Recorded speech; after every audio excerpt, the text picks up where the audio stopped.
A estação de trem que só funciona à meia-noite. Existe uma estação de trem que não consta em mapas e nem aparece nas pesquisas, e mesmo assim todos sabem exatamente onde ela fica, porque em algum momento da vida já passaram por perto e sentiram o frio subir pela espinha como se algo invisível marcasse o caminho para voltar. Essa estação está sempre vazia durante o dia e os trilhos parecem mortos e enferrujados, como se nada se movesse ali há muitos anos.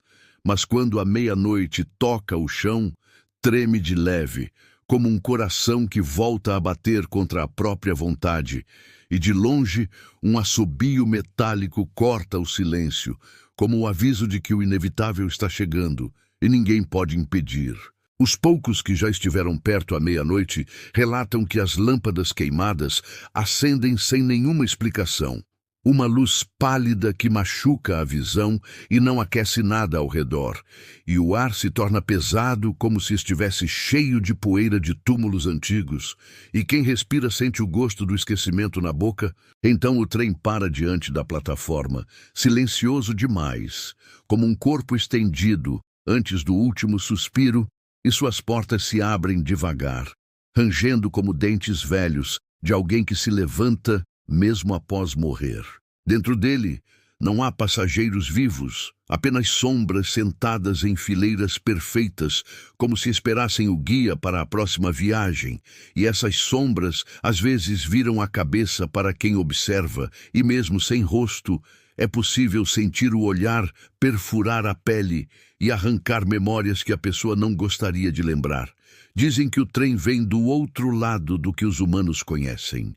Um território onde as almas caminham sem destino, procurando qualquer estação que as receba, e a única que aceita fica exatamente aqui onde ninguém controla quem chega e quem parte após a meia-noite. As autoridades tentaram fechar os acessos, ergueram muros, bloquearam os trilhos, mas sempre na noite seguinte tudo estava como antes, sem arranhões, sem marcas.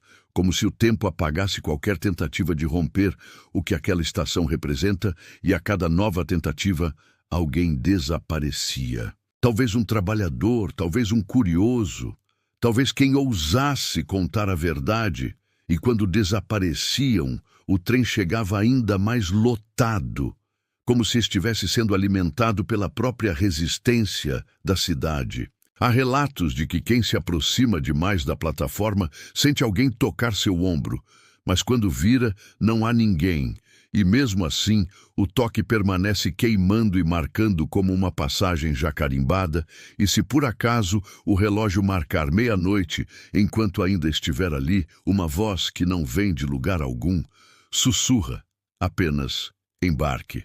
Embarque, embarque, e as pernas tremem, e os olhos imploram para não olhar, mas a mente se rende a uma atração doentia, porque o trem parece conhecer o nome de todos e chamar cada um como se já estivesse na lista de passageiros desde o nascimento. Ninguém que entrou voltou para contar o que existe além dos trilhos, mas algumas noites a estação devolve objetos pessoais que caem do trem antes de sumir novamente.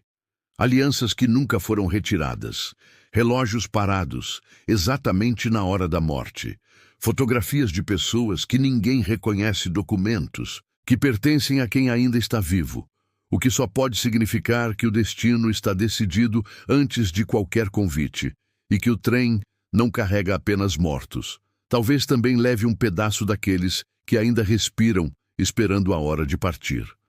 O mais estranho é que às vezes as sombras descem do trem e caminham pela plataforma como se procurassem alguém específico, e quando a encontram não precisam tocar, apenas observam longamente até que a pessoa perca a voz e a vontade de fugir, porque reconhece algo naquele vazio que parece um parente distante, uma lembrança de si mesmo em um futuro que não deveria existir.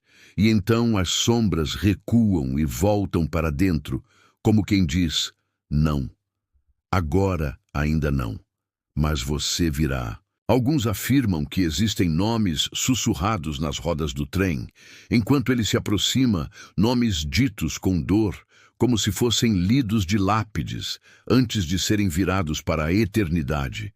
Outros dizem que conseguem ver mãos pressionando os vidros dos vagões, mãos desesperadas, tentando abrir espaço para respirar, mesmo sabendo que ar nenhum pertence. Mas aqueles pulmões, e quando a locomotiva parte novamente, leva consigo o eco de gritos que ninguém em sã consciência conseguiria imitar. E o silêncio que sobra parece mais pesado que o próprio som, porque o medo se infiltra na cidade como um aviso de que o fim está agendado e confirmado. A cada mês, a cidade perde alguém sem explicação. Desaparecem sem deixar vestígios, mas o sussurro da estação sempre repete o mesmo número. Uma contagem que aumenta sem descanso, como se o trem estivesse construindo. Uma lista interminável. E todos sabem que um dia a contagem chegará ao zero. E esse será o instante em que o trem não precisará mais voltar, porque já terá levado o suficiente para jamais ser esquecido. E se um dia você estiver passando por algum lugar e perceber uma plataforma deserta, iluminada apenas por uma lâmpada velha piscando, não tente descobrir o nome daquela estação. Não olhe para os trilhos, não consulte o relógio, porque talvez já seja meia-noite. E talvez o trem esteja vindo e você pode não querer saber para onde ele vai, pois quem ouve o assobio metálico pela primeira vez nunca mais deixa de ouvi-lo, mesmo quando tenta dormir, até que compreenda que nenhum ser vivo pode ignorar o chamado quando chegar sua vez de embarcar. Se você ficou comigo até o último trem desta história, agradeço por me acompanhar por um caminho onde poucos têm coragem de pisar. Clique em gostei e se inscreva no canal para que possamos continuar nossas viagens pelo desconhecido, pois há mais estações escondidas na escuridão e nós nos encontraremos novamente no próximo relato, se o relógio permitir.